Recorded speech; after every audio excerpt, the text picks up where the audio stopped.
Bismillahirrahmanirrahim. Assalamualaikum warahmatullahi wabarakatuh. Merdeka. Yang amat berhormat Grand Chancellor of Az-Zaitun Indonesia, Syekh Profesor Dr. Abdussalam Rashidi Panji Gumilang, Magister Pertanian, beserta Umi dan seluruh keluarga. Yang berhormat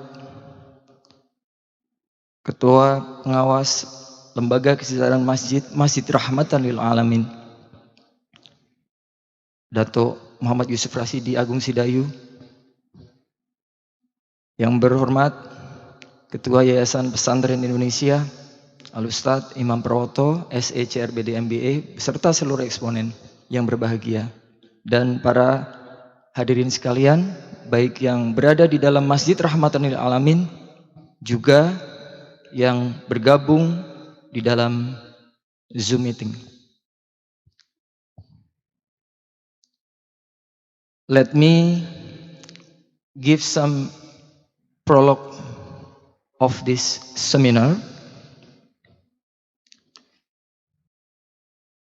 Brother and sisters, in all over Indonesia, Malaysia, Singapore, and all over the world. Assalamualaikum warahmatullahi wabarakatuh. Merdeka.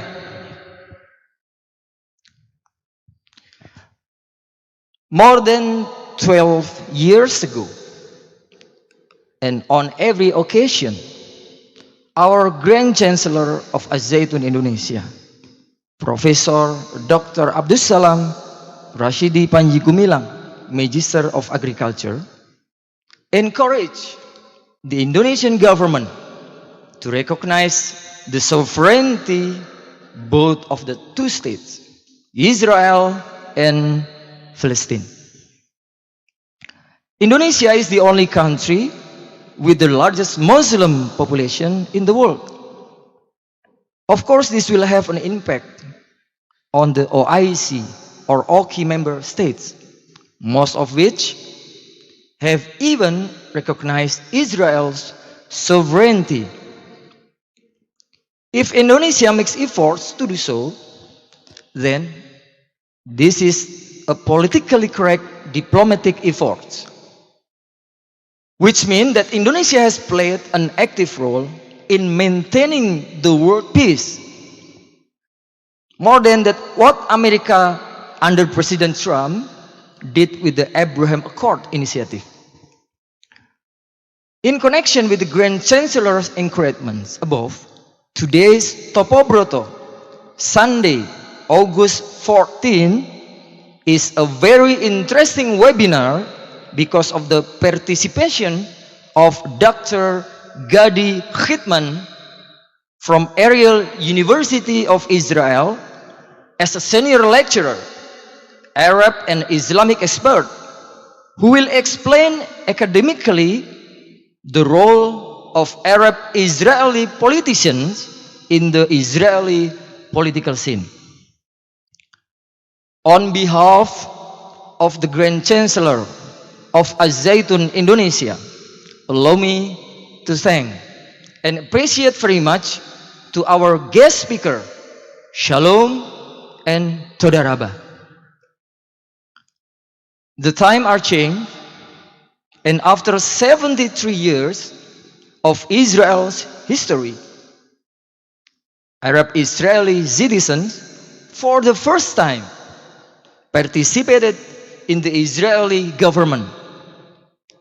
After the fall of Benjamin Netanyahu, the leader of the Likud party, even became the key success of the current Israeli government. Although the prime minister of this government is Naftali Bennett, now replaced by Lapid Jarid, Minister of Foreign Affairs, is the leader of the radical right-wing political party ideology and interest conflict with Arab parties, and which oppose Arab participation in coalition or governments.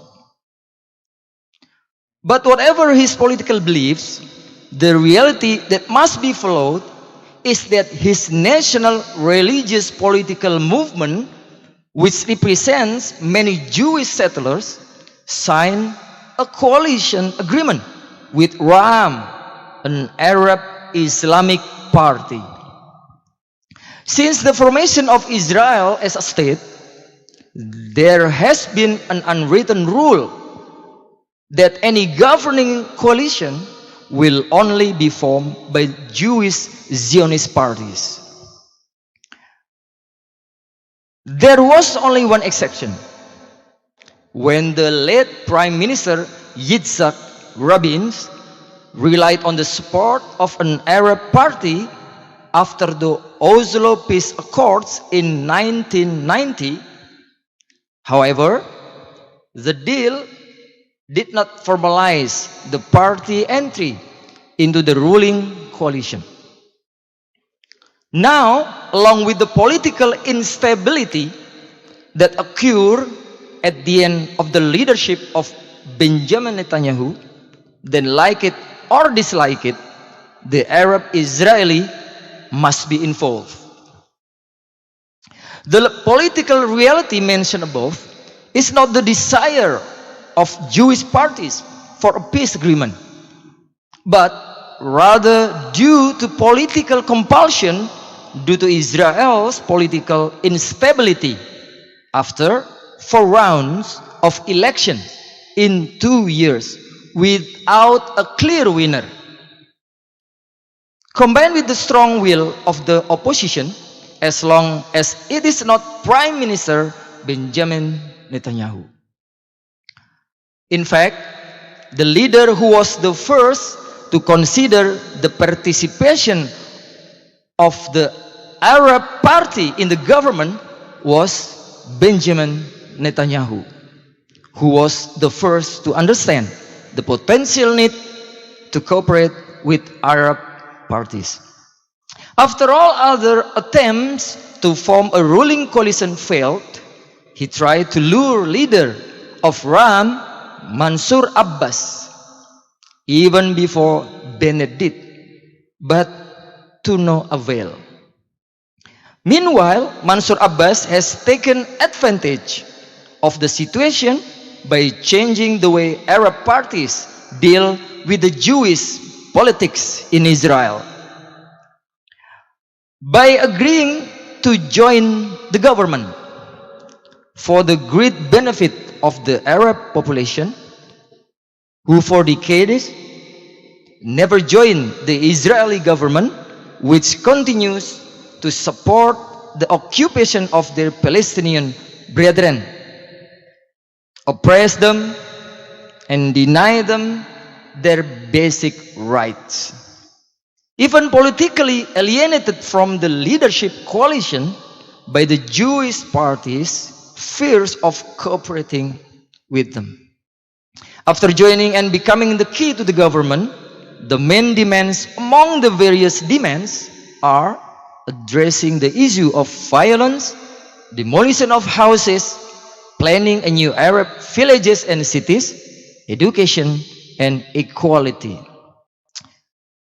Will positive political developments for the two Israelis of Jewish and Arab descent continue? The answer is ultimately dependent on the Israelis of Arab descent in determining political attitudes. However, all of this become knowledge for all of us in Indonesia, that Israel actually consists of two nations who live together in peace, namely the Israelis of Jewish descent, who are the majority, and the Israelis of Arab descent, who make up 20% of the total population. Arabic is the second language after Hebrew. Even more than 13 districts in Israel whose residents are citizens of Arab descent. The Israeli army also consists of combination of Israeli Jews and Arabs who are known to be brave and obedient to their military commands, even if they have to deal with the fellow Arabs, Philistines, Hamas in the Gaza Strips. But the most important achievement mentioned above is the fundamental change marked by acceptance of Arab parties into Israeli politics and the recognition of Arab political parties as legitimate partners in politics and power sharing in Israel. And this is a success that Arab parties have failed to achieve since the establishment of the State of Israel in 1948. Whatever happened, this is a historically political change of Israel, hopefully will be continued. Brothers and sisters, to understand more about the role of Arab-Israeli politicians in the Israeli political scene, our guest speaker, Dr.Gadi Hitman, will explain clearly based on the current political events in considering his academic expertise. Before giving time to him, allow me to introduce further who is Dr. Gadi Hitman. Dr. Gadi Hitman is a senior lecturer in the Department of Middle Eastern Studies at Ariel University. His main fields of research are development of theoretical knowledge, nationality, ethnicity, protest and political violence, and majority-minority relationships with a specialization in Palestinian and Israeli Arab issues. To date, he has published 2 books on the Israeli Arab minority. The first is Israel and its Arab Minority, Dialogue, Protest, Violence, published by Lexington on 2016. The second is National Schism and Civil Integration, published by Sussex Academic Press on 2018. And the most interest analysis is SWOT analysis of family Wahhabi nationalism case study. Dr. Hitman worked for almost 25 years as a senior researcher in the Prime Minister Office Research Unit. Finally, thanks again, and the floor is yours, Dr. Hadi Hitman. Please. Much for the warm opening. For some technical reasons, I cannot see my presentation because some of you already took control of it. So if you can allow me to share the presentation, it would be great to all of us. I don't know why, but I can see it. And I was listening very carefully to your opening, and I was almost convinced that you are about to give the lecture instead of me, because you know so many things about the Israeli politics. So I'll just wait to see if I can share I cannot share my presentation now, and I don't know why for some reason, and I really want to show you my presentation. But before and I hope it will be okay in a minute. I see more than 700 people now on the Zoom, and I really don't know how many of you really know about Israeli politics, and especially about Jews, Muslim or Arab population in Israel. So maybe I can see myself now, which is very, very, very strange. But I cannot see you for some reason. I don't know why. Let me see what we can do. Gallery. Okay, and now share screening. No, I cannot see my presentation for some reason, and I really don't know why. So, and I want you all to see it. So maybe we'll try it like this.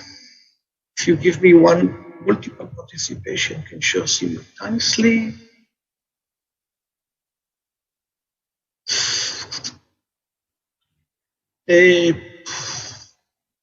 Oh, I don't know what happened with that, but I need the administration to give me a permission to allow my presentation. Otherwise, we cannot have it as I wanted to be. But anyway, three opening remarks, just that all of us will know exactly what we are talking here about. The first is the fact that the land of Israel or Palestine had been under Muslim rule from 632, 33, depends how you calculate it, after Prophet Muhammad is died, and the four great caliphates started by Omar. They took control of the land, and the land of Israel or Palestine was under a Muslim rule almost without stopping until 1918, after the Great First World War, when the Ottoman Empire had collapsed and the British mandate was implemented on Palestine or the land of Israel. This is something that we all need here to remember. The second comment that I would like to say, let me see if I can. I can show you my presentation, and this is not good, because it would be pretty much hard to follow me. I see my presentation on my screen, but you obviously can see it, and so perhaps, if I may, I cannot see the administration. Maybe I will go out and I will join again, if you allow me, for 1 minute, and then we try to share it. Is it okay? Just say yes with your heads. Okay, please. Okay, I'll do it. I'm leaving like you to for rejoin. Please, Dr. Gadi Hitman. I will go. I will leave the Zoom for a few seconds, and I will come back and try to share my presentation. Thank you. Okay, please rejoin first.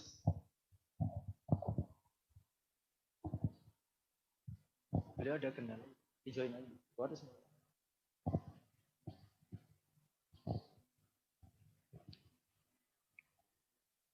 Baik, saudara-saudara semua, Dr. Gadi Hitman sedang ada kendala, akan rejoin kembali, kita tunggu. Beliau minta waktu beberapa menit.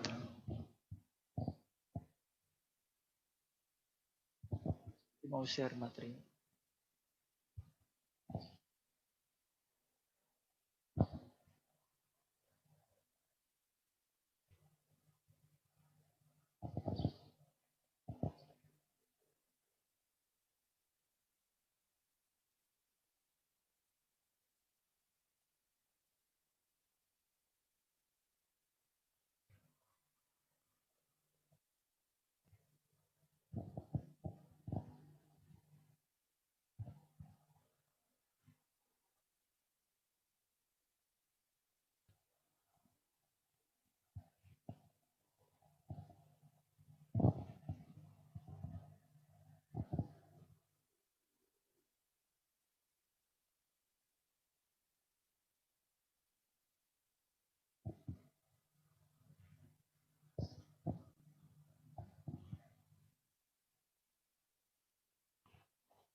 Dr. Hitman, you have already joined. Now I can speak. Now I can speak, which is good, but I cannot. I am now co-host. Let's see if it's okay. Just a second.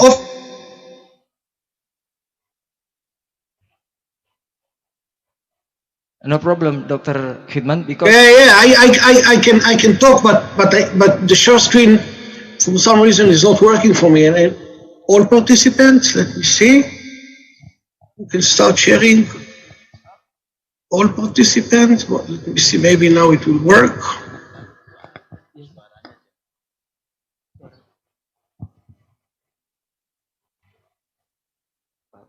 I cannot show you my presentation, and I really don't know why. From some reason, somebody already took control on my screen 25 minutes ago and you did not release it. So you must help me with it. No problem, Dr. Gadi. Go ahead. You explain. Maybe now. Let me see. Now you can see it. Yes. Hallelujah, okay, yes. Hallelujah. Okay, so I will move on. I'm sorry for the technical problem. Second remark that I would like to comment here before I start is that non-Jews, they were always the majority in the land of Israel until 1948, and which is very important. Most of the history were Muslims. And the third remark before I start is that you must all remember that what we call today the Arab minority in Israel has become minority after the 1948 war.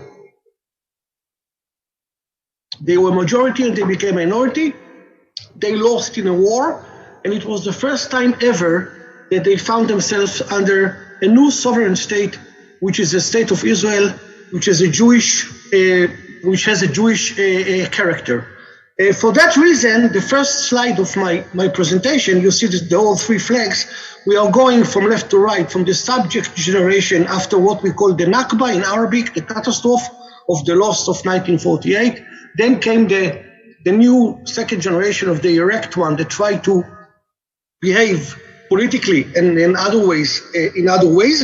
And today we can talk about the insult generation, the third or maybe even the fourth generation after 1948. Those young people who are now seeing what's going on all over the world due to the technological revolution by the internet and the social media, and they are looking for other things. So I'll start by some figures that all of us will know what I'm talking about. We are talking approximately about 1.85 million people. If we exclude from this number 350,000 non-Jewish people, most of them again Muslims who are living in East Jerusalem, which is a different population, and we are not going to discuss today about East Jerusalem. So we are talking approximately about 1.6 million people, most of them, of course, Muslims. You can see the numbers. We have also Christians and we have Jews. We have other small groups here in Israel, but this is the main three groups. Very interesting to notice that more than 30% are between the age of 0 and 14, which if you consider it or calculating it demographically, there is still place to that population will grow up in the future. Now, what you see in this slide is actually kind of a circle that I would like to show during my time that I have now. Every scholar who wish to, if you ask me, every scholar who wish to explore about the Arab minority in Israel cannot do it without taking into consideration three fundamental elements. One is nationalism, the second one is religion, and the third one is civil affairs. And as the first speaker had noticed, what Mansour Abbas did in 2021, a year ago, or more than a year ago, he actually broke the glass of ceiling by focusing on civil affairs, and I'll get to that later on. And there is no surprise that Mansour Abbas is in the second slide. And of course, you see on the left side of this slide, you can see the riots that we had a year ago when Arab Israeli took out the streets again and hurt Jews and property, and we'll get to that later on because it's all about politics eventually. I'll start by presenting this picture. This is the leadership of the Israeli Arabs in the 50s. Those people who were approximately 900,000 people until 1948, until the civil war actually has broken up after the 181 UN General Assembly resolution in 1947. They were around 900,000 people, and after the war, they became less than 100, around 150. And so looking into the political leadership, because we are talking here politics today, we can say that most of the traditional leadership were focused on the question, how can we minimize the damage from the Israeli or Jewish new state towards the minority, the Arab minority who left in Israel. Therefore, they choose to join the ruling party of the Labour Party. In Hebrew, it's called Mapai. I don't know if many of you have ever heard the name, but now you know that. Mapai, M-A-P-A-I, Mapai. David Ben-Gurion, the first prime minister of Israel, was the leader of Mapai. And it doesn't mean that they were Zionist. It just means that they tried to minimize damage by showing some civil loyalty to the government. By that time, you see those two young gentlemen. First is Tufik Tubi on the right, and the second one is the famous Palestinian Arab-Israeli author Emil Habibi. They joined the Communist Party. In Hebrew, it calls Maki, but it's or PCP, Palestinian Communist Party, which was established back in 1919. It's now more than 100 years ago.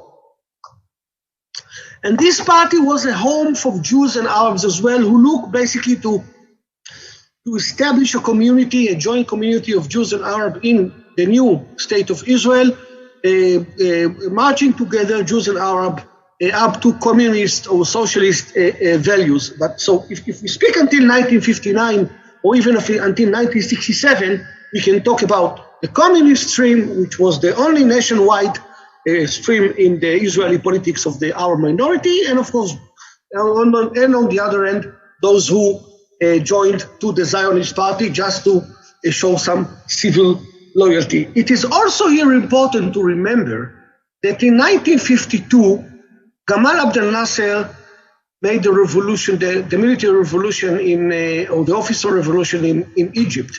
Now, I'm not going to talk about the revolution in Egypt in what we call an internal Egyptian dimension, but it's important to understand that the pan-Arabism of Gamal Abdel Nasser was influenced dramatically on the young generation who were by that time around the age of 20, 25, 30, people who were born in 1929, 1932, something like that. And they thought to do something else. It was not enough for them to be either loyal to the Zionist party or be a communist.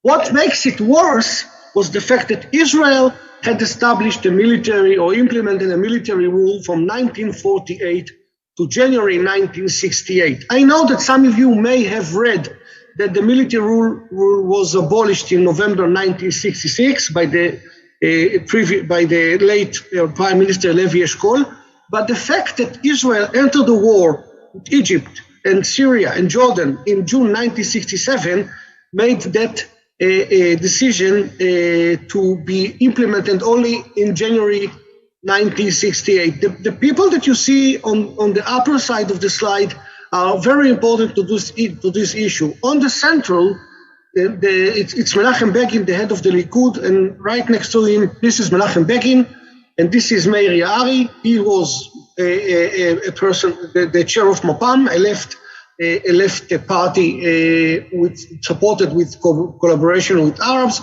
and Begin as a right ideologist supported liberal rights for Arabs, and they joined to abolish the military rule. All those figures that you see on the left side of the slide or on the right side, check it out from 1949 to 1956, and all of them came to the conclusion and the recommendation that the military rule should be remained.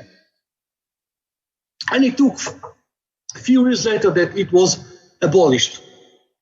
I'm moving very fast to the situation after 1967. The war in 1967 not only enlarged the territories that now Israel dominated, but also opened the borders between Israeli Arabs and their brothers and sisters in the West Bank and in the Gaza Strip. And the first consequences was that early in the 70s, we saw two very important developments. On the left side of this slide, you can see the logo of what we call the Son of the Village, or in Arabic, Abna al-Balad. And it is not surprising that you see the logo of the Palestinian Liberation Front of George Habash of the PFLP, of the PLO, because the ideology was the same. And the ideology in one sentence for this meeting was, we have to liberate all Palestine by armed struggle, and the justice must be done in Nablus and in Ramallah and in Tel Aviv and in Haifa and elsewhere, because all of it is Palestine. By that time, in 1972, on the right side of the slide, you can see the picture of Abdallah Nimer al-Darwish. Abdallah Nimer al-Darwish was a religious person from Kfar Qasem, which is a small village around 15 kilometers eastern from Tel Aviv, if somebody know how the Israeli map is looking. And he established the Islamic movement. I'll get to the Islamic movement and Nasrullah Abbas later on, but it's important to you to remember that this was the story at that time. And the first political event that made for the Israeli Jews establishment that something has changed in the Israeli Arab minority population was the Land of Day in 1976. This is not by happen that you see the picture from that time in 1976. You can see on the right side here the Nakba Day, to remember what happened in 1948. You can see here the flags of the PLO, which was by that time symbolized the national awakening of the Palestinian identity among Israeli Arabs. And together with the flags of the PLO, you can see the red flag of the communists, because the communists basically all the time had the tension between, are we communists or are we nationalists? And they try to go in between, try all the time to maneuver between their communist ideology and national identity of being Palestinians, understanding that they cannot be part of the Jewish majority because they are simply not Jewish. And of course, this old man with the kafaya and the keys in his hands is symbolizing the dream to go back, to come back to the houses and the property that we left or lost in 1948. At that time, in 1976, it was very important because from that time on, it's not only the fact that 6 people or 6 Arab Israelis were killed, it was a signal for the Israeli establishment that the confiscation of lands from Arab should be stopped.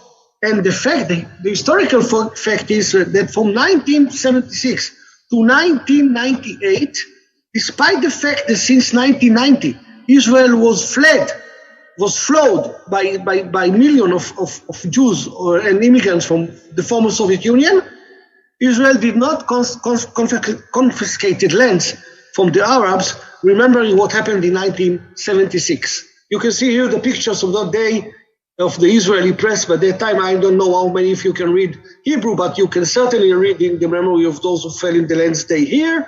And you can see here the Israeli Communist Forum, and those who know Arabic can know that it's written here, the Muntada and Shuyu'i Israeli, and so on. And I'm going to the 90s because we are lack of time.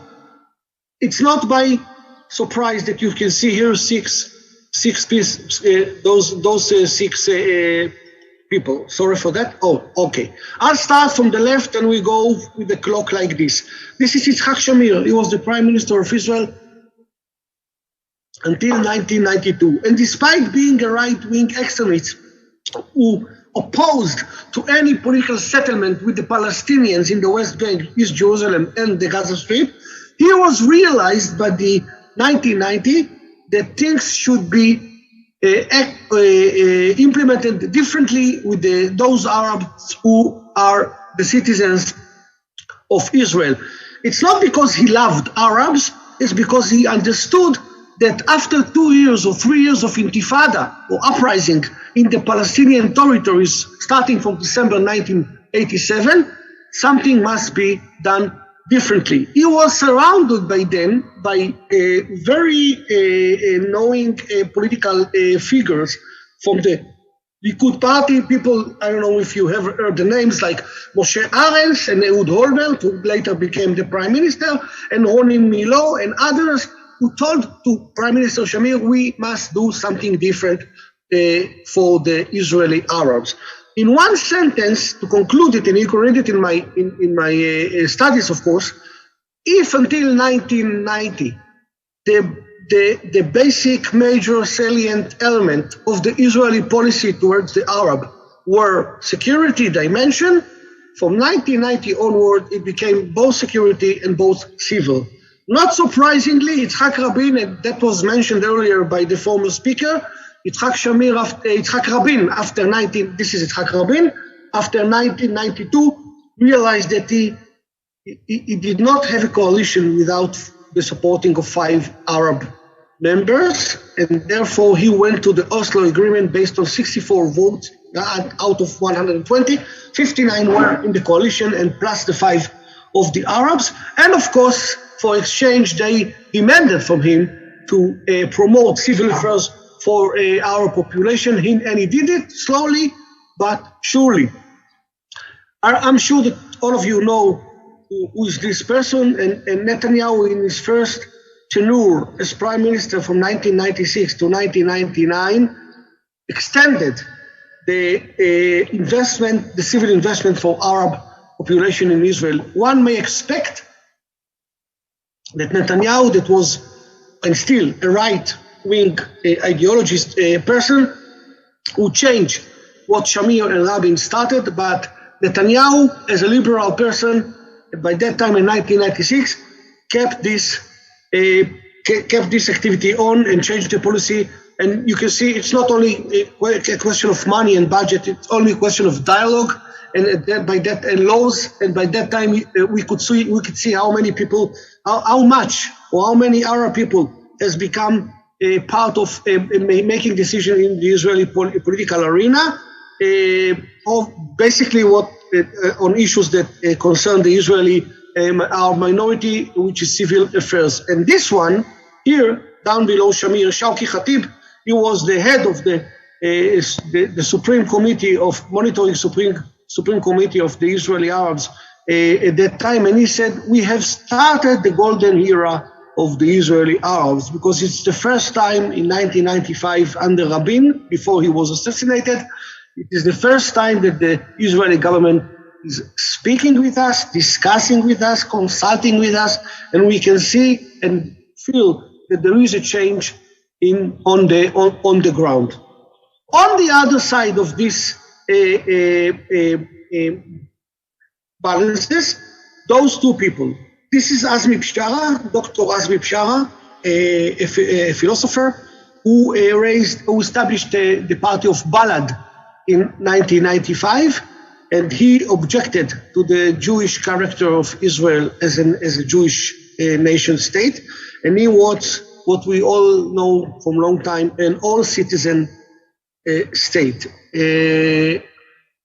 Despite the fact that Israel has changed its policy since 1990, Azmi Bishara, who is now 66 years old, he was born in 1956, so think about it, 25 or 27 years ago, he was around 40 years old, young, educated Arab, Christian, Greek Orthodox, who was born in Nazareth. He said, well, what you gave us from 1990 to 1996 is not enough. We want more than that. We want to change the character of the Israeli state.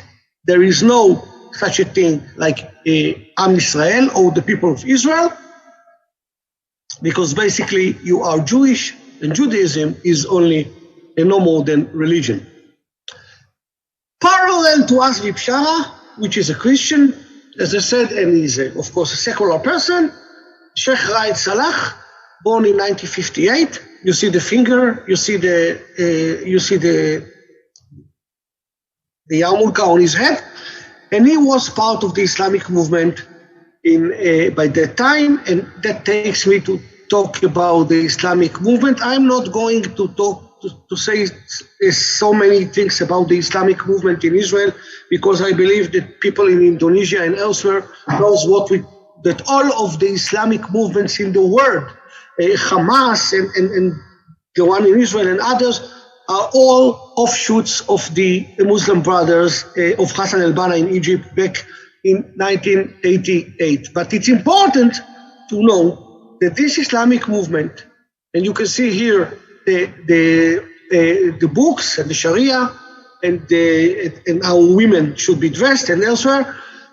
The big dream or vision is to establishing again an Islamic caliphate from the west here in Cordoba, Spain, up to the borders of the east.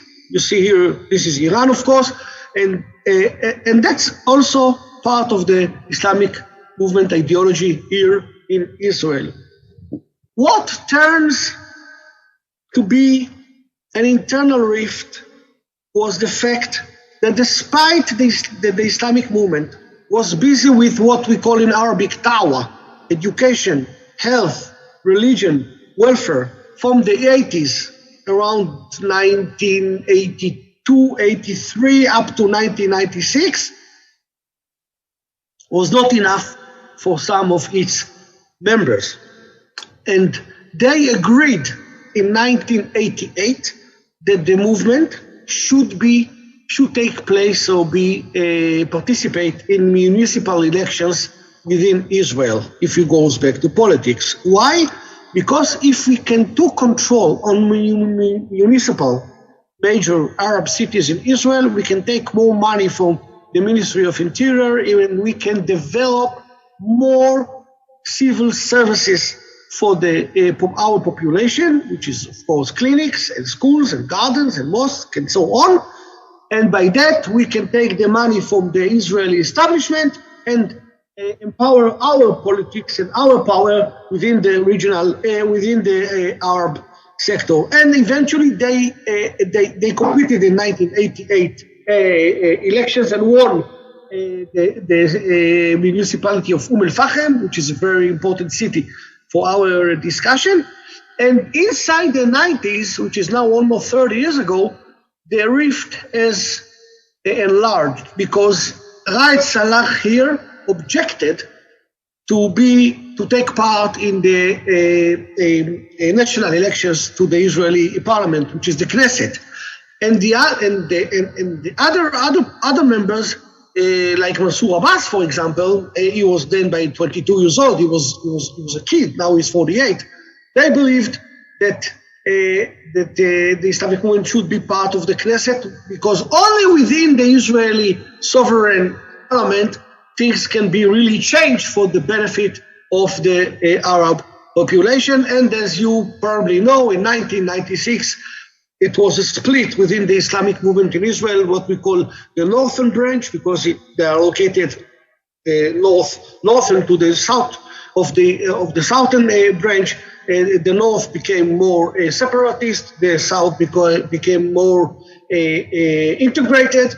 And from 1996 up to 2021, we can talk about what, as mentioned earlier, Ram, an Arabic Islamic party within the Israeli Knesset, and from 2021 onward in the Israeli coalition.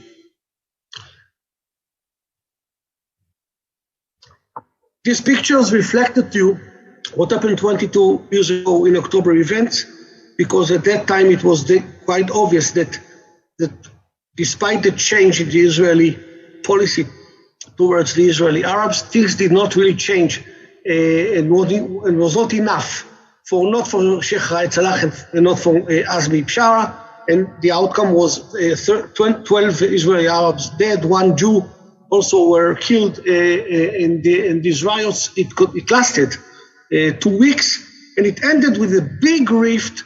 It had the political ramification on the Arab sector within Israel. I'll skip not because I cannot talk about it because we are lack of time. I'll skip about what happened between 2000 and 2015, and I want to be more talk about the currency trends. We should go back to 2014 because before the elections, the general elections of 2015, it was quite obvious that if the Arab parties will run alone by themselves to the Knesset, there is a good chance that none of them will be able to cross the threshold, because the threshold of getting into the Knesset was raised from 2% to 3.25%, which means that if in the past you were needed for approximately 25 or 30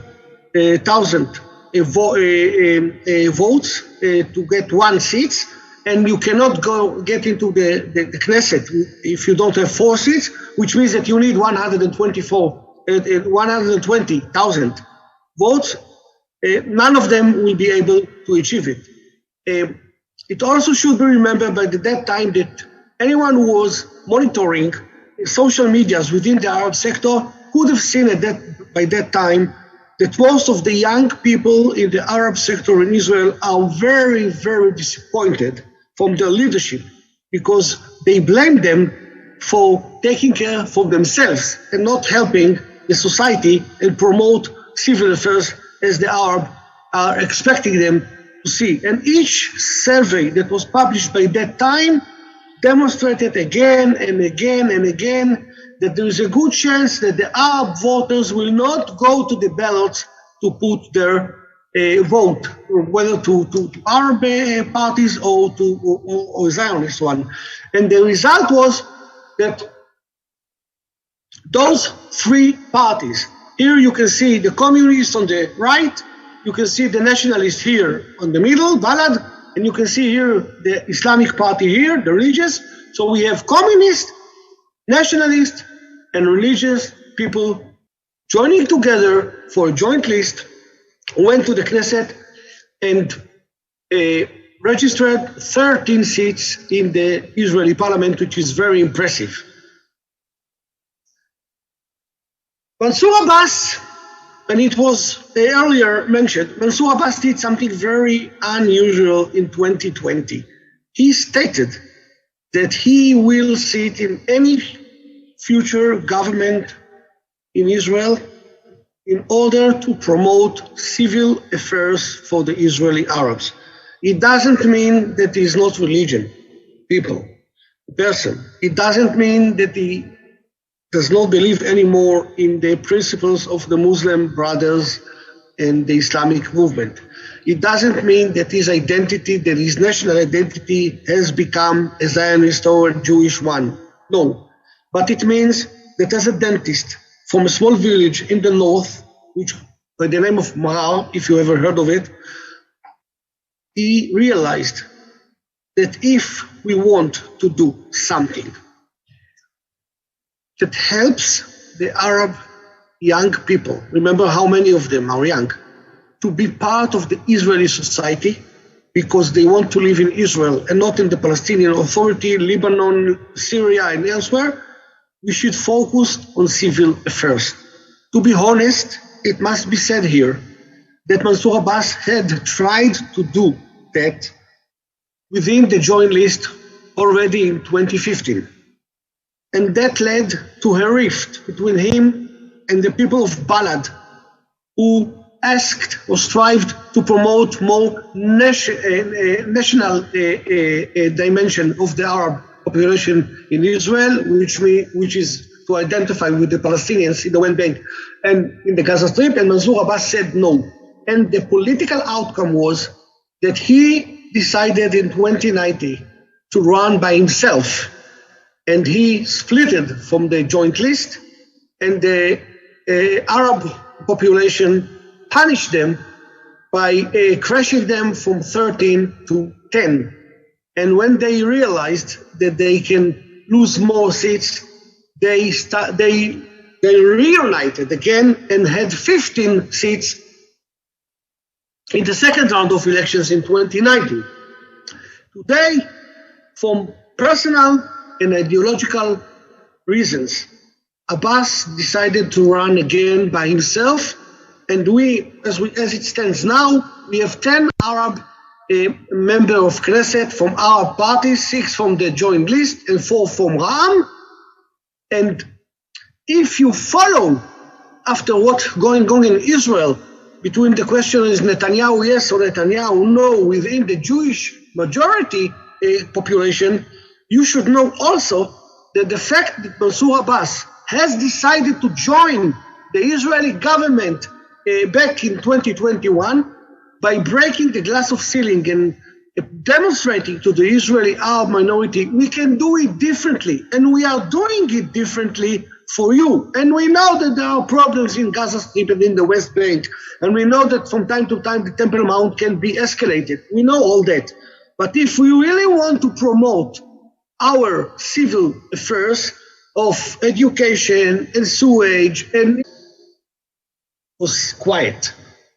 Last year, by the time that Mansour Abbas was discussing the possibility of joining the Israeli political government or Israeli coalition, the new coalition, the Israeli Arabs took the streets again, but what we call in English the guardian of wars. The fact that civil matter of housing in the neighborhood of Sheikh Jarrah in Jerusalem led to a religious escalation in Al-Aqsa by the fact that Hamas was firing mortars from Gaza to Jerusalem, and the Israeli Arabs had decided by that time to break the law in mixed cities like Lod or Haifa or Acre or elsewhere, demonstrated the fragility of this population. They are all the time have what we call a hybrid identity. They all the time they try to maneuver between national, I will call it very gently, non-Jewish national identity and the fact that they are the citizens of Israel. And if we look on the Arab minority in Israel again, after what we have seen last week in Gaza Strip by the last round of clashes between Israel and the Palestinian Islamic Jihad, and the fact that this time Jerusalem was out of the picture, the Israeli Arabs had decided to remain at home and to be silent. That is probably or perhaps a sign for the future, if I may give any sort of forecast, that in the next elections that will be held on November the 1st, the Israeli Arabs will realize that being part of the Israeli society, not only by getting money or jobs, but also by influencing, by going to the ballots, may enhance the integration and the cooperation between Arab and Jews in Israel. So, if I conclude, Arab politicians became legitimate partners within the Israeli politics since Mansour Abbas was part of the coalition in June 2021. A continuation of civil integration is something that most of the Israeli Arabs are striving for, despite the fact that they have a big dilemma regarding their national identity. Promoting civil affairs is very important for most of the Arabs. If you read polls within the Arab sectors, taking for granted that people are answering and telling you the truth, most of them would like to see improvement of infrastructures, housing, raising of rates of work, working for women, which is a very interesting issue by itself, defeating the crime that as already mentioned before, and so forth. And there is always a tension between the fact that they are the civilians of Israel and the fact that there is a security escalation in the Palestinian arena. And for looking on the future, RAM case study reflects probably on future political decisions of Arab parties. And if the general elections ended by a draw, and Ram against will be the party that will be that maybe decide who will run here again, any Jew politician will take them to coalition in order to survive. Thank you very much. I'm now open for any question that you like.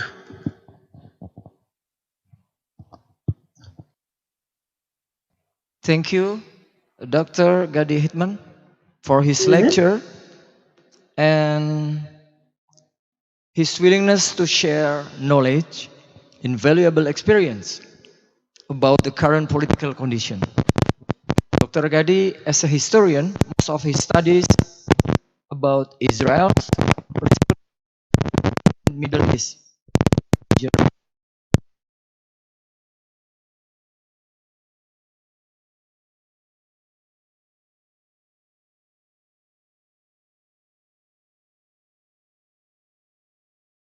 those present at the Rahmatan lil Alamin Mosque, please. Dipersilahkan kepada audiens yang hadir di Masjid Rahmatan lil Alamin. Dipersilahkan.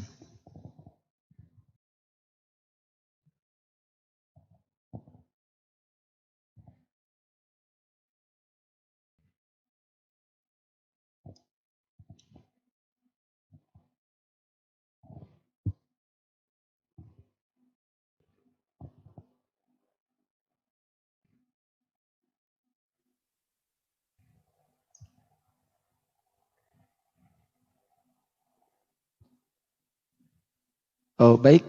Okay.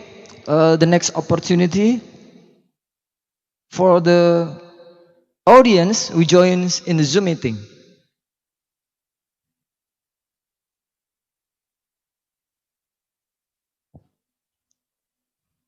Please.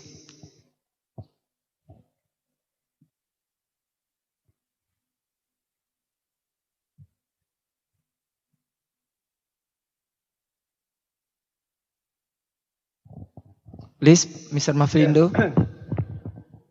Assalamualaikum Merdeka. Salam alahim to Professor Dr.Gadi Hitman. It's a great pleasure, and we truly appreciate your time, your precious time, and your very enlightened insights of the local or the Arab-Israel relationship in Israel. It has been a very positive development. I could see from the efforts from the Israel government to develop a bilateral relationship with major Muslim nations policy, namely in your writing with the Turkish government, and also there's also a positive development by a local Arabic-Israel integration policy through civil affairs. I would like to ask you, in order to empower and reinforce the peace initiative, or continuous peace initiative, through the cultivation of culture of peace and tolerance, through dialogues, as what you champion for, right? So we have to a lot of peace dialogues, so that we can continue striving towards peace. What is your opinion? If let's say the dialogues we start from the education sector, meaning we have a education program, like dialogues between Arab Israeli students and also with the Jewish Israeli students from the early education throughout the higher education threads, so that we can cultivate a culture of peace and tolerance, and to understand each other culture, and also to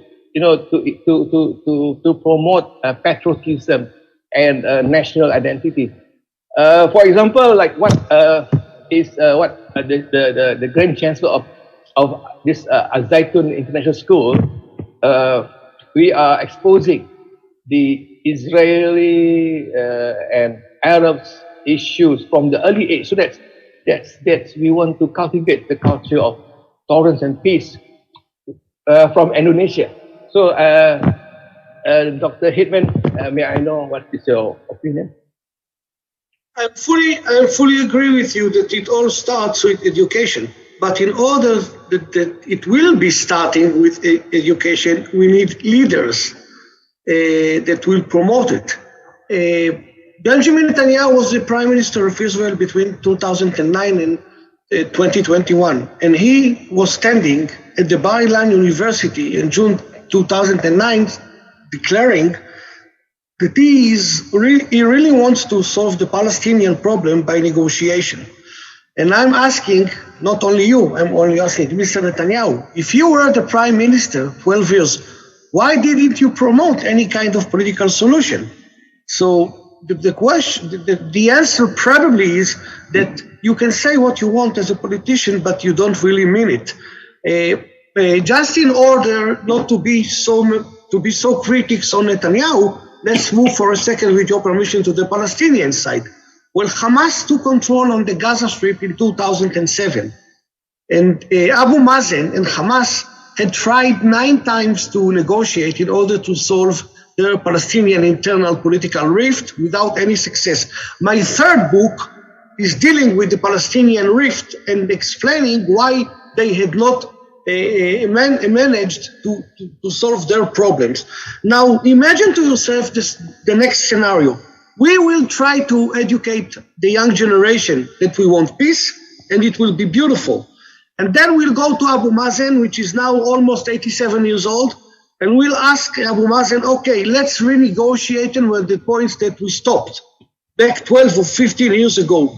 Israel automatically will demand from Abu Mazen to any guarantees regarding the Gaza Strip. What Abu Mazen can give to the Israelis in Gaza Strip? Basically nothing. Take into your consideration the simple fact that without education, so many barriers of lack of faith has become between the parties. So it looks today like an illusion. But I fully agree with you that it should start with education, and it goes back to the leadership. Thank you, Doctor.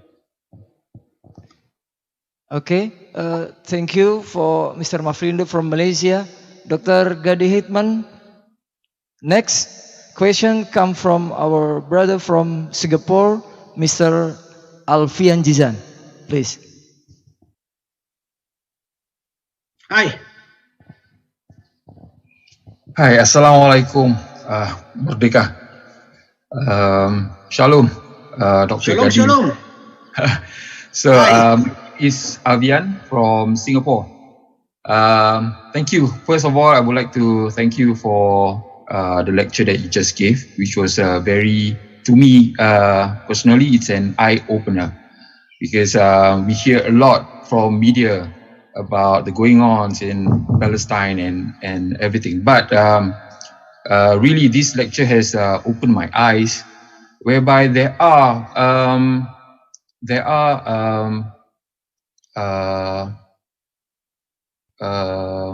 usaha. I mean, there are people who has been trying to fight. I mean, for civil rights, civil affairs by Mansour Abbas.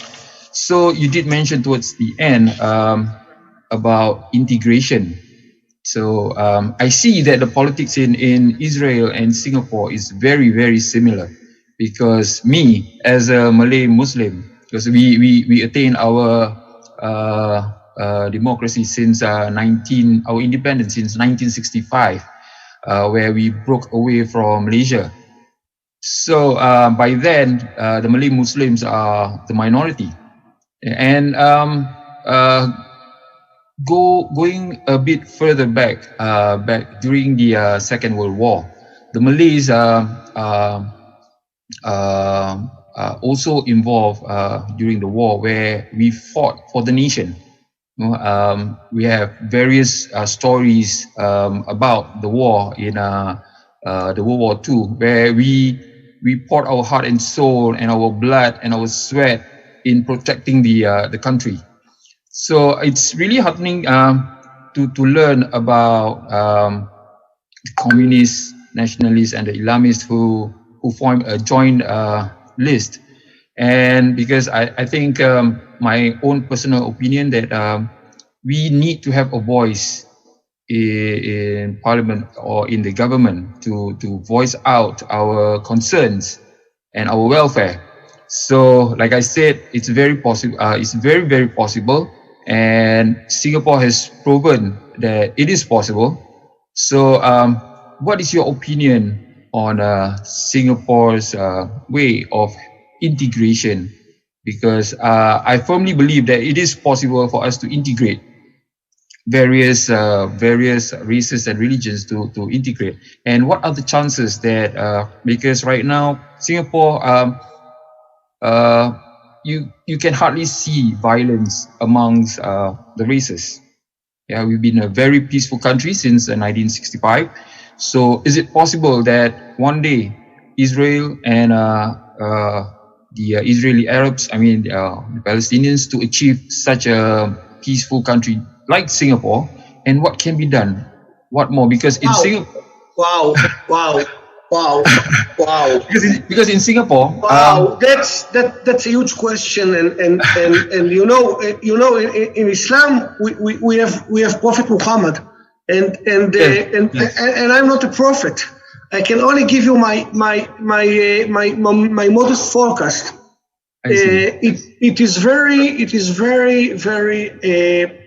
complicated by that time to evaluate when we will be able to discuss peace again. I'm not sure that since I'm also an expert for Palestinians, I'm not sure that the internal rift within the Palestinian arena is going to be solved soon. I'm also not sure that Abu Mazen is willing to resolve this problem with Hamas, because he doesn't trust Hamas anymore, and it's now for a long time. And the Palestinian political culture does not remove the leader. So if you go back to Arafat, until Arafat dead, nobody really dared to touch him or opposed him. Even Sheikh Ahmad Yassin was a close friend of Arafat, despite the differences of ideologies. And by the way, I'm not so sure that they had so much different of ideologies. Having said that, Abu Mazen is now 87 years old, and nobody really knows how many years he will be with us. And the question is, what will happen in the day after Abu Mazen, and who will be the leader then? But by explaining that on the Palestinians, I'm doing only half of the work, because now I have to go back to the Israeli arena and say that I think that something did happen within the Israeli society. The questions of left and right, as the world perceives Israel, are not relevant anymore. We are not talking today about left and right in terms of economy.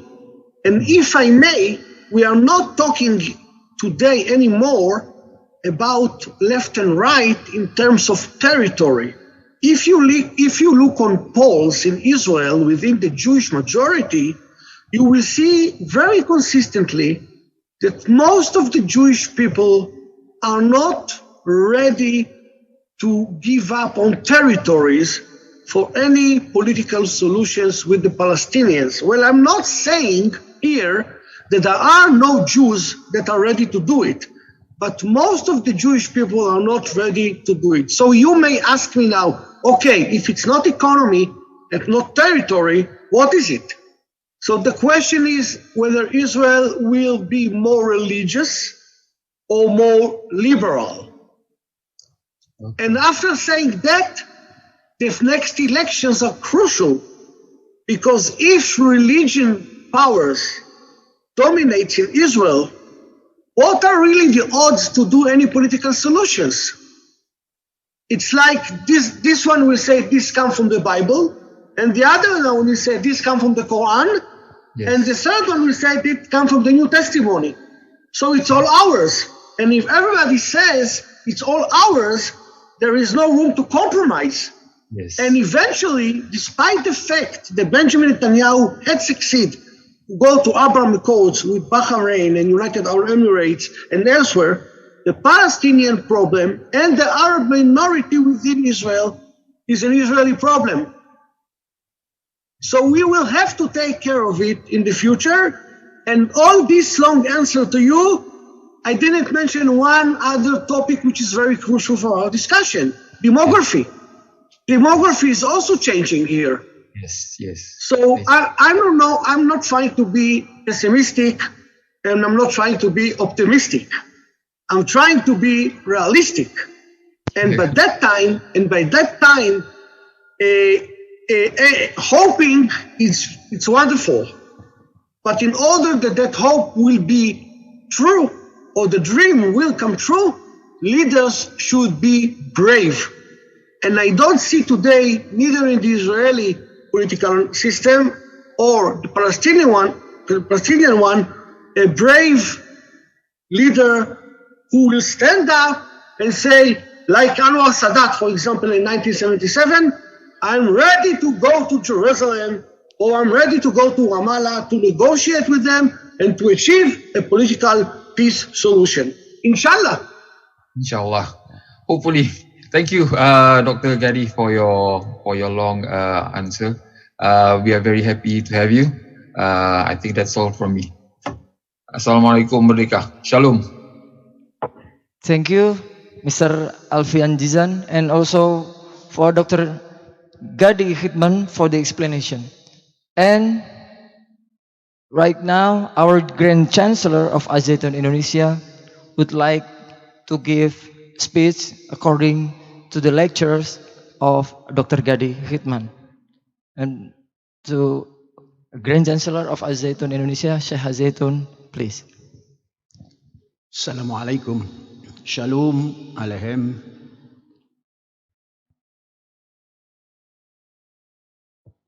Hadratul Akh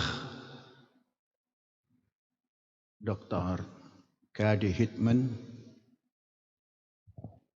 uhanni'uka bitahni'atin aliyah ala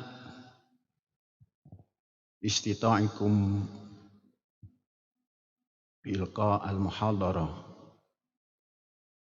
indana atau hawalaina huna. Syukran kasiran. Hadhihi fursah ثمينة جدا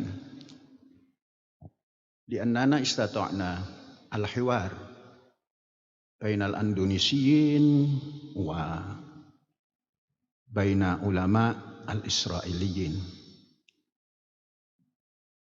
هذه فرصة ثمينة خاصة بموضوع السياسية، يعني دور السياسيين العرب في إسرائيل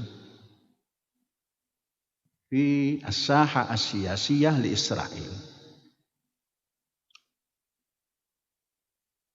إذن أقول لك إني مطوف ذو النعيم شافت أخيم كم ياحد.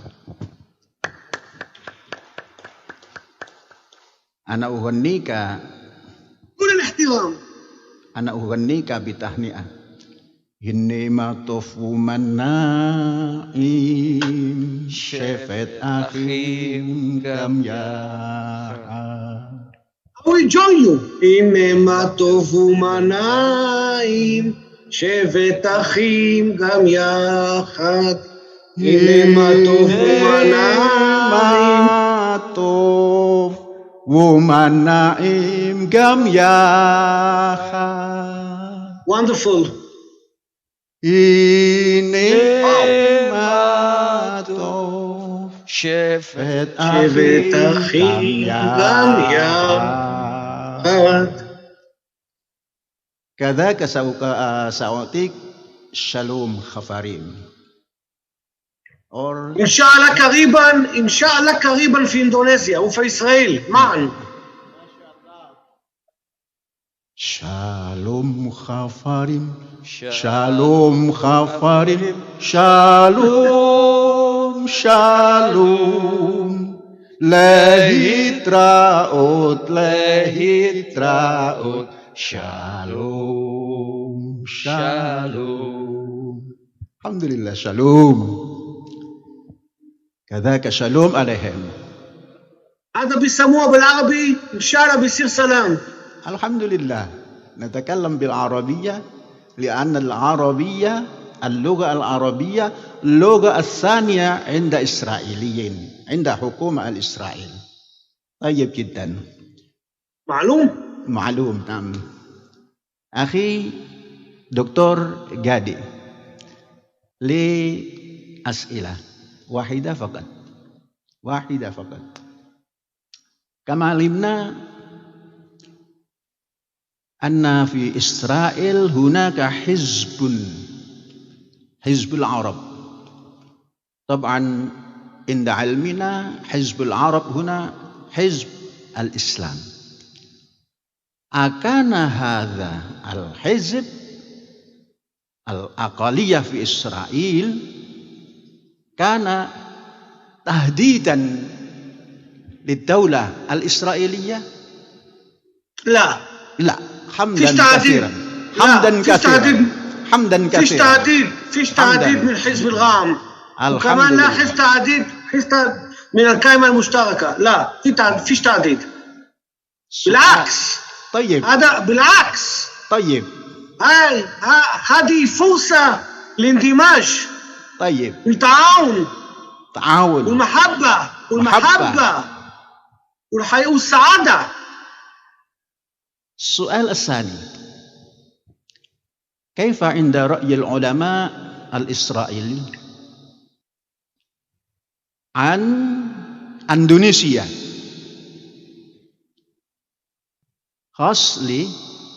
خاصة أنا نفسي وكذاك جميع إخواني بمعهد الزيتون لنا إرادة لإيصال الأخوة بين إندونيسيا وإسرائيل، سياسيا ولا أكاديميا؟ كذاك سياسية وكذاك غير سياسية. أنا في إمكانياتي ولا يعني جاد بيحكي بس على موضوع الأكاديمية، وإذا في واحد من جامعة زيتون بده أي تعاون معي أنا أدعو دائما في علاقات دينية ومدنية وسياسية وعسكرية وحضارية وكذا أنا الباب مفتوح دائما. طيب بيننا وبينك، بينني وبينكم طبعا 100%، وكمان ما الدائرة كلها، ما المعلم عندي أنا بحكي معه بالإنجليزي وبالإبراني وأشرح له 100% بالنسبة للتعاون في المستقبل.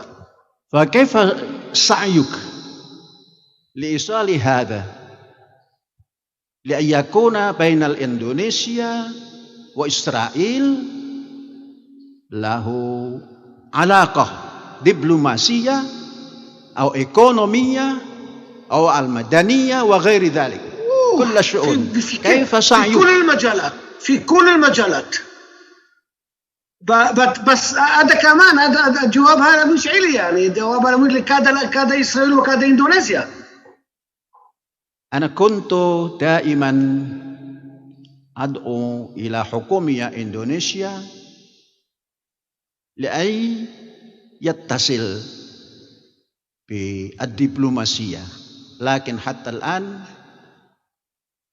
لم يكن لنا جواب. إذن بيني وبينك، بين الجامعة الزيتون وجامعك، من جامعة من الناحية الشخصية، وأنا بعتقد كمان من ناحية جامعة أريال، أنا لا أرى أي سبب لعدم تعاون بين الجامعتين.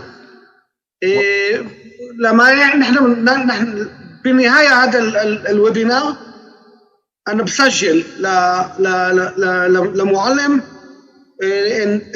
طبعا عندنا الإيميل والأدريس and we can ونحطه خطوة قادمة. ليش لا؟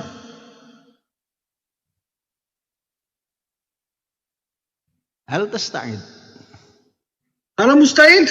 أنا مستعد أن تعقد حوار خاصة لمحاورة هذه الاتصالات بين إندونيسيا وإسرائيل. Okay? أوكي.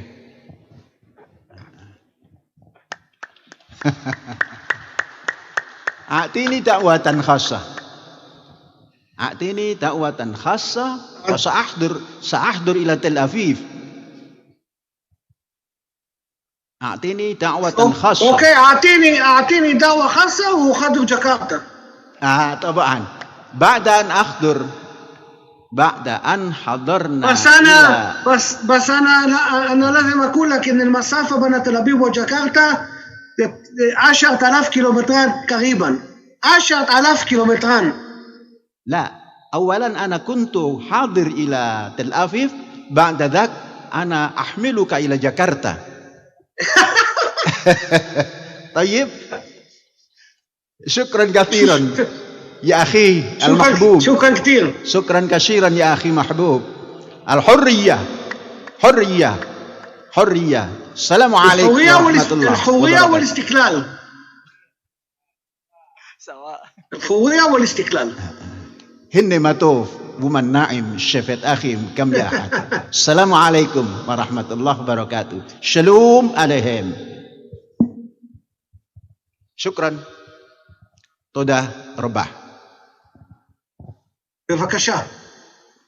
כבקשה.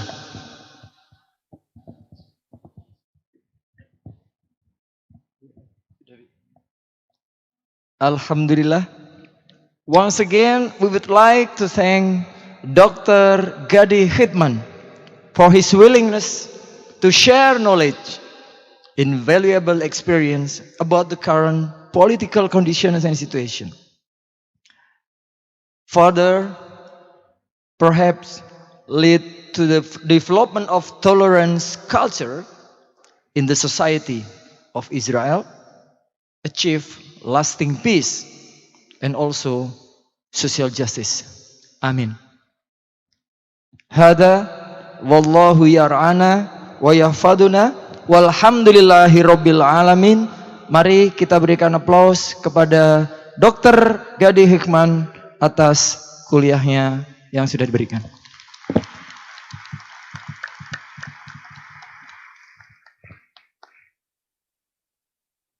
Dikembalikan kepada Master of Ceremony. Persilahkan.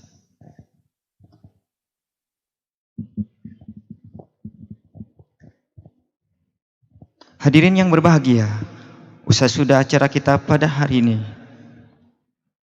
Mari kita sempurnakan dengan berhamdalah. Alhamdulillahirabbil alamin.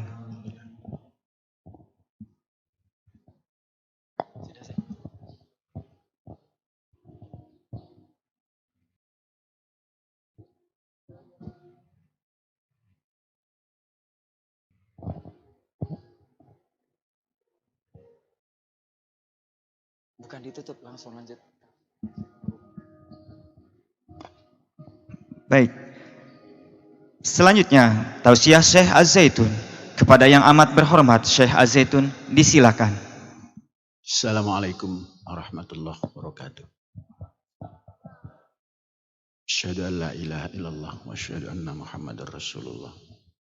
Saudara-saudara, alhamdulillah di pekan kedua bulan Agustus ini kita dapat menyelenggarakan Topo Proto yang diisi oleh saudara kita dari Israel, yakni Gadi Hitman,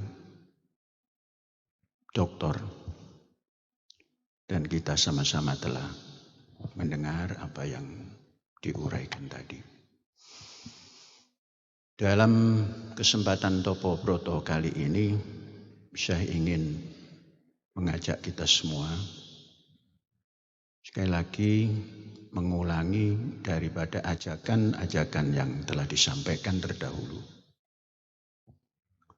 Jumat kemarin saya menyampaikan bahwa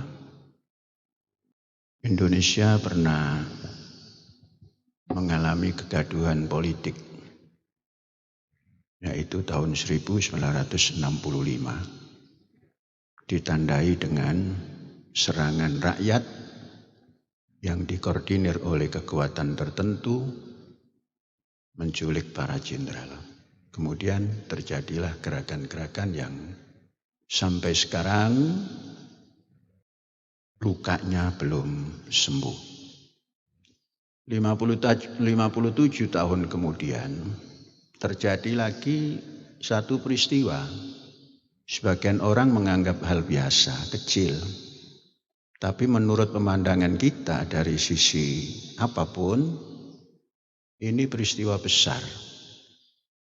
Kalau 1965 yang lalu, itu rakyat menggeruduk para jenderal, kemudian membunuhnya.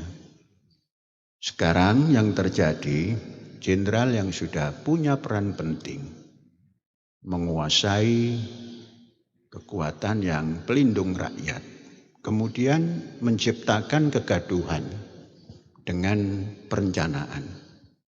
Dan kegaduhan itu ditandai dengan pembunuhan, menghilangkan nyawa. Kemudian yang dihilangkan nyawanya itu bukan orang musuh, tapi orang yang sehari-hari memberikan pelayanan terhadap sang jenderal tersebut. Ini hal yang sangat memilukan bagi kehidupan berbangsa. Yang melakukan adalah penegak hukum. Kemudian rakyat dibikin gaduh karena setelah melakukan kejahatan itu membuat senario-senario yang membuat rakyat ini ikut gaduh juga dalam menanggapinya. Saudara-saudara, mungkinkah ini sebuah kejadian yang diakibatkan karena kurangnya orang-orang yang melakukan itu pemahaman terhadap nilai-nilai yang telah dijadikan nilai bersama. Hari ini orang selalu mengedepankan hukum yang kemudian dilanggarnya, yang kemudian dibuat jalan keluarnya. Hukum sesungguhnya bagi orang yang mengedepankan nuraninya ini tidak terlalu penting. Hukum itu menjadi penting kalau orang bejat nuraninya atau rusak nuraninya, maka hukumlah yang dijadikan tamengnya. Tapi orang yang mempunyai nurani yang diasah setiap saat, maka hukum itu menjadi tidak punya arti apa-apa. Entah itu kitab undang-undang hukum pidana atau hukum-hukum yang lain. Mengapa? Karena nurani orang itu adalah nilai kebenaran yang hakiki. Dalam ajaran Islam, tatkala ada sesuatu, suruh bertanya kepada dhamir, pada nurani.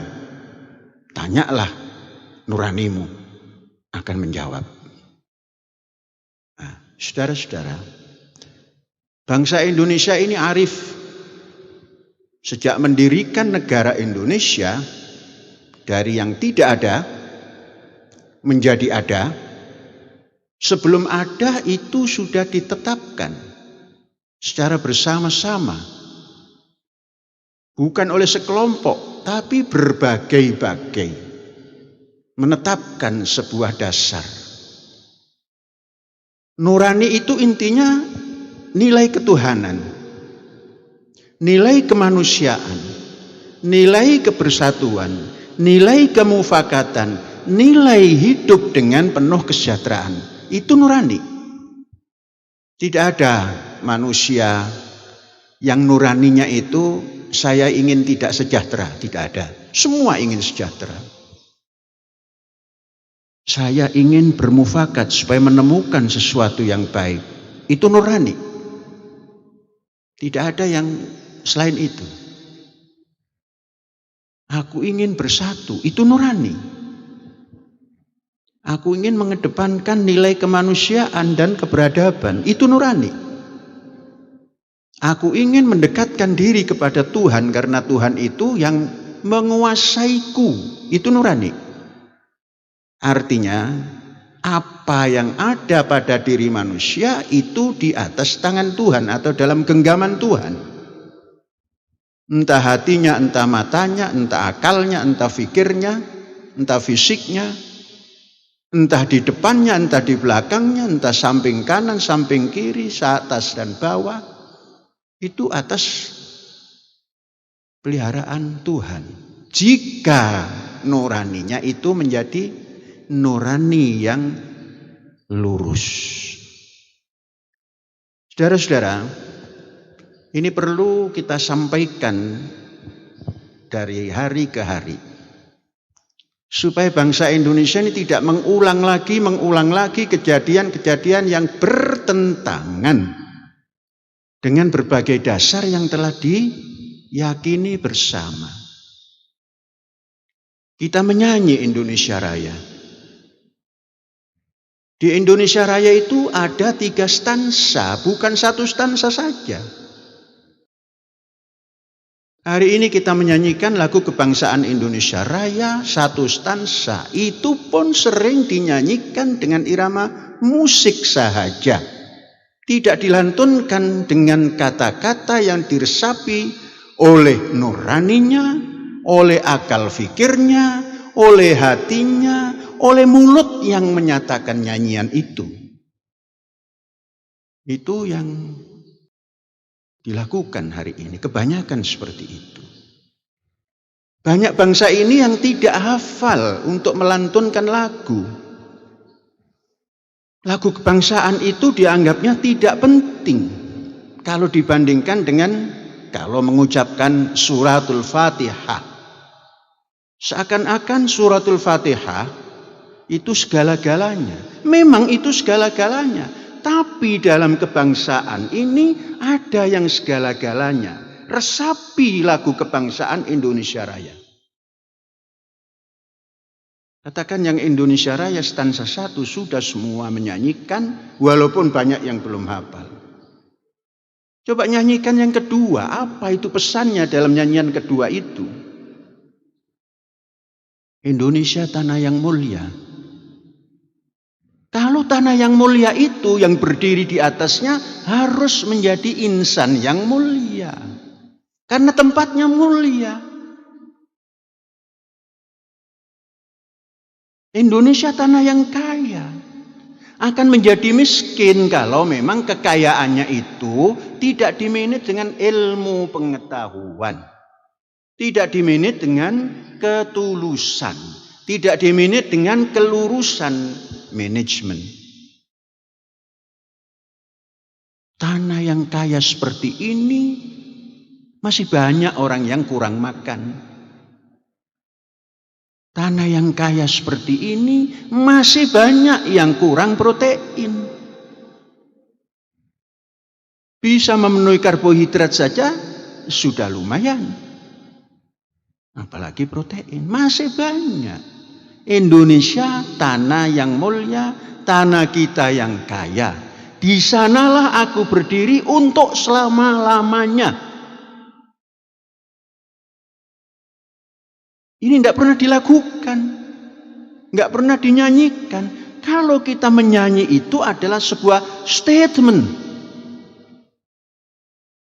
Kalau kita sudah punya statement, ini mengharapkan kepada nurani kita akan berpegang kepada statement itu. Duduk di tanah yang mulia, tanah yang kaya, terkadang ingin kaya melalui jalan-jalan yang tidak mulia.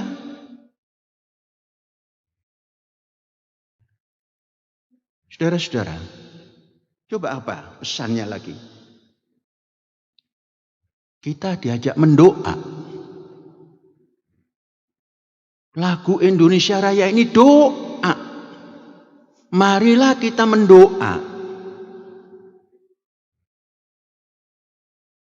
agar Indonesia bahagia.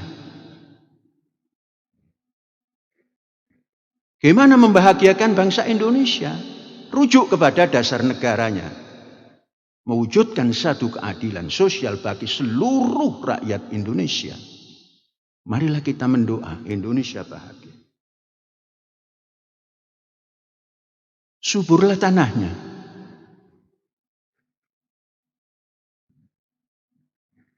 Sering kita mengatakan Indonesia kesulitan pangan karena musim hujan kurang. Ini pesannya, suburlah tanahnya. Doa itu diucapkan untuk yang ilahi, dilaksanakan untuk yang insani. Kemanusiaan yang adil itu ya berdoa pada Tuhan yang Maha Esa, melaksanakan. Itu peradaban. Jadi Indonesia suburlah tanahnya, suburlah jiwanya. Jiwa yang subur itu jiwa yang selalu ingat kepada Tuhannya, selalu ingat pada dasar yang telah disepakati. Baru subur jiwanya. Suburlah bangsanya. Bangsa yang subur tentunya bangsa yang bisa dihitung kebahagiaannya dari sisi kehidupan duniawi. Karena kehidupan ukhrawi itu ditentukan oleh kehidupan duniawi. Di dunia ini yang menentukan surgakah yang kita buat atau neraka. Wa qina adzabannar. Fid dunya hasanah wa fil akhirati hasanah wa qina adzabannar. Jauhkan kami daripada api neraka. Neraka di dunia,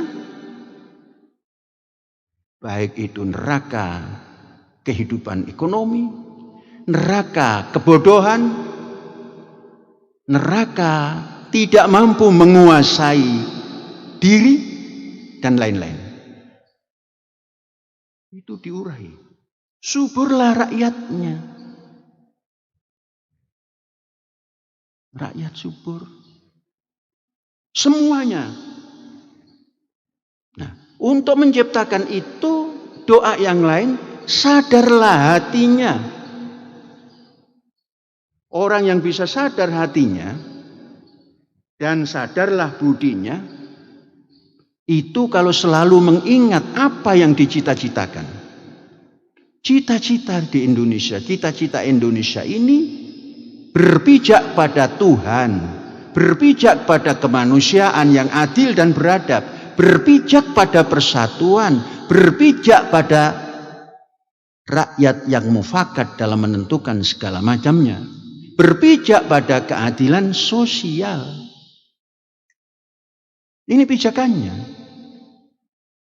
Semuanya itu diperuntukkan untuk Indonesia, jangan untuk yang lain-lainnya. Kalau kita berhubungan diplomatik dengan negara lain, itu urusan persahabatan. Tapi jangan dijadikan hal itu untuk tujuan. Segala macam tadi diperuntukkan untuk katakan Cina. Yang baru tadi kita cakap dengan kawan kita, Gadi Hitman tadi, Israel. Bukan, itu mestinya untuk menjalin persahabatan. Doa. Tanah yang mulia, tanah yang kaya. Saudara-saudara, kemudian stansa ketiga, kita mengatakan Indonesia tanah yang suci. Tanah suci ini jangan dinodai. Saudara-saudara, kita umat Islam tatkala datang ke tanah suci Makkah Al-Mukarramah atau tatkala datang ke Makkah Al-Mukarramah, kita mengatakan pergi ke tanah suci, sehingga sesuatu yang tidak baik itu dihindari. Mengapa kita yang sudah mengatakan Indonesia tanah yang suci, masih banyak sesuatu yang tidak baik itu dilakukan di tanah suci ini? Contoh yang paling belakang ini, yang rame ini, yaitu menumpahkan darah, mencabut nyawa di tanah yang suci. Saudara-saudara, jangan diterjemahkan tanah tumpah darahku terus menumpahkan darah. Terjemahkan tanah tumpah darah itu adalah tumpah darah ibunda kita untuk melahirkan kita. Apapun cara melahirkan itu tetap menumpahkan darah. Entah itu melahirkan secara normal atau melahirkan secara operasi sesar, semua menumpahkan darah. Maka disebut tanah tumpah darahku. Darah ibu ditumpahkan untuk melahirkan anak bangsa ini. Kemudian dilanjutkan, tanah yang sakti. Tanah sakti ini merupakan sesuatu yang tidak boleh diremehkan, tidak boleh dianggap cincai, tidak boleh dianggap gampang diatur. Tanah suci ini malati. Malati itu artinya membuat kualat. Siapa yang langkahnya tidak tepat, kualat. Siapa saja bisa kualat. Ini tanah yang sakti. Di mana tanah sakti itu? Disitulah kita berdiri. Kita harus selalu hati-hati. Hati-hati, waspada. Kata Ronggo Warsito, sak bejo bejane wong kang edan isi bejo wong kang eling tur waspada. Artinya terus ingat pada dasar negaranya, ketuhanan yang Maha Esa memberikan hidup dan itu hak asasi orang per orang. Jangan sampai ditumbangkan. Nah, saudara-saudara, di tempat yang suci ini kita berdiri. Untuk apa? Untuk kita selalu mengatakan, marilah kita berjanji Indonesia abadi. Kejadian-kejadian yang kemarin ini miris. Kawan-kawan kita yang dari Sumatera Utara sana mengadakan semacam show atas nama suku. Kita tidak bisa menafikan hal itu. Tapi masih mengendalikan diri. Tapi kalau ini diteruskan yang lain-lain juga seperti itu, ini akan membahayakan. Tapi mari kita yakini bahwa siapa yang dekat, siapa yang menjalankan, menyadari dengan sesadar-sadarnya nilai-nilai yang sudah disepakati bersama ini dilaksanakan dalam kehidupan keseharian, Indonesia pasti abadi. Malah di sini juga dinyatakan bahwa ada doa lagi. Selamatlah rakyatnya. Maka Indonesia punya pelindung rakyat. Polisi. Tapi polisi dinudai. Tidak boleh dikatakan oleh segelintir orang. Dinudai oleh orang. Polisi yang menjadi polisinya polisi. Polisinya polisi menodai rakyat. Jangan dianggap satu nyawa itu tidak ada artinya. Siapa yang membunuh satu orang sama dengan membunuh seluruh manusia. Selamatlah rakyatnya. Polisi harus menyelamatkan rakyat, bukan membunuh apapun alasannya. Karena kita mempunyai kemanusiaan yang adil dan beradab.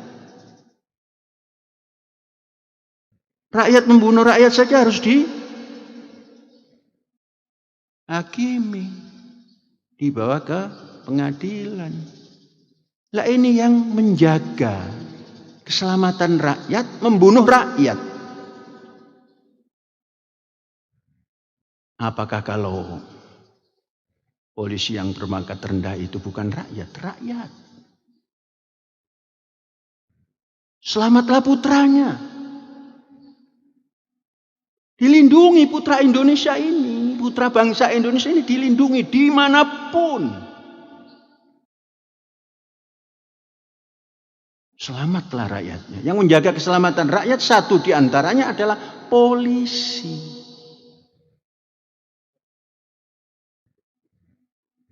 Kemudian juga kita berdoa, selamat pula pulaunya.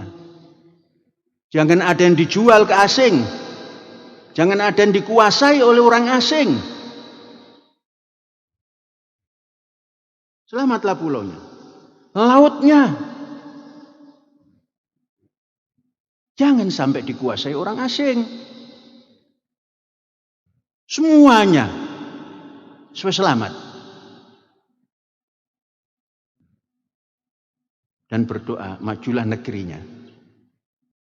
Kalau kita berdoa untuk kemajuan, majulah negerinya, artinya majulah rakyatnya. Ini kemajuan rakyat itu ditentukan oleh pendidikan rakyat itu. Pendidikan rakyat itu ditentukan oleh kebijakan sang pemimpin rakyat.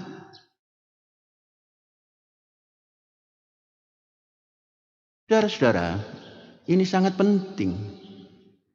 Dilupakan. Tidak ada yang melakukan, menyanyikan lagu kebangsaan Indonesia secara rutin 3 stansa. Kalaulah ada musik, majulah pandunya. Pandu itu ada tentara. Kita punya tentara nasional Indonesia. Pelan-pelan tentram tentara kita. Polisi juga pandu. Tatkala pandu ini berpisah, yang Tejen 1 wadah antara tentara nasional Indonesia dan Polri bersatu dalam satu naungan kepemimpinan, itu tidak pernah mendengar ada polisi membunuh bawahannya. Nah, tatkala lepas, tentara nasional punya panglima yang mempanglimai 3 angkatan. Sekarang ada 1 polisi yang hakikatnya angkatan bersenjata itu. Berdiri sendiri. Nah, kejadianlah seperti hari ini. Saudara-saudara, Indonesia Raya 3 stansa ini mestinya dikumandangkan, diinternalisasikan,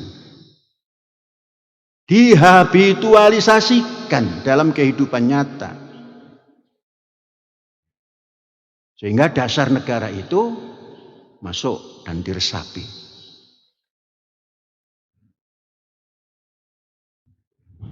Kita mengikuti perkembangan kejadian belakangan ini, belum ada yang kita dengar bagaimana mengambil solusi supaya tidak terjadi lagi itu.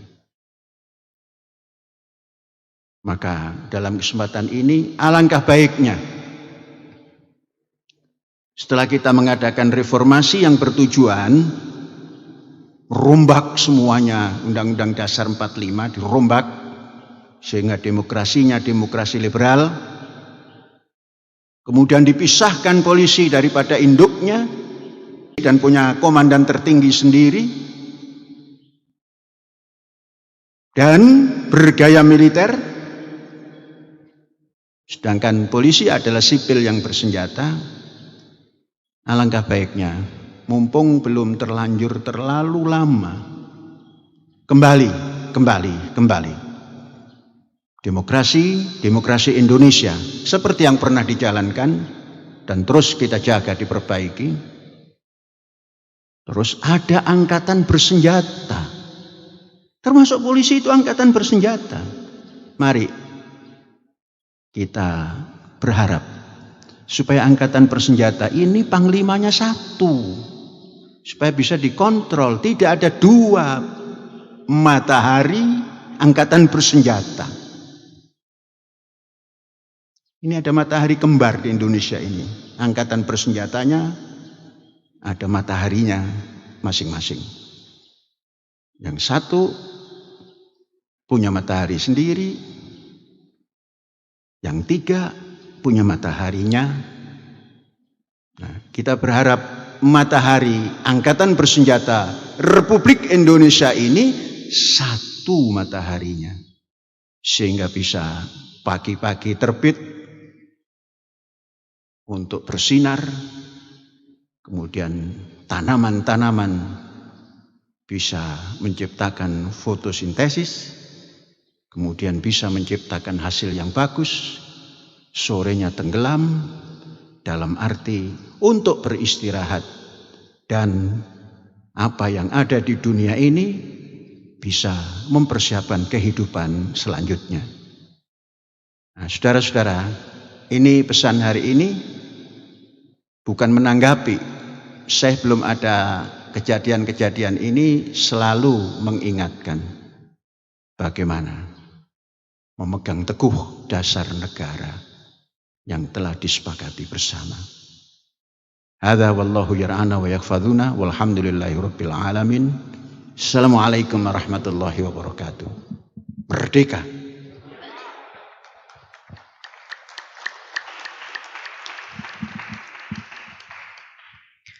Hadirin, usai sudah acara kita pada hari ini, mari kita sempurnakan dengan berhamdalah. Alhamdulillahirabbil alamin. Assalamualaikum warahmatullahi wabarakatuh. Merdeka.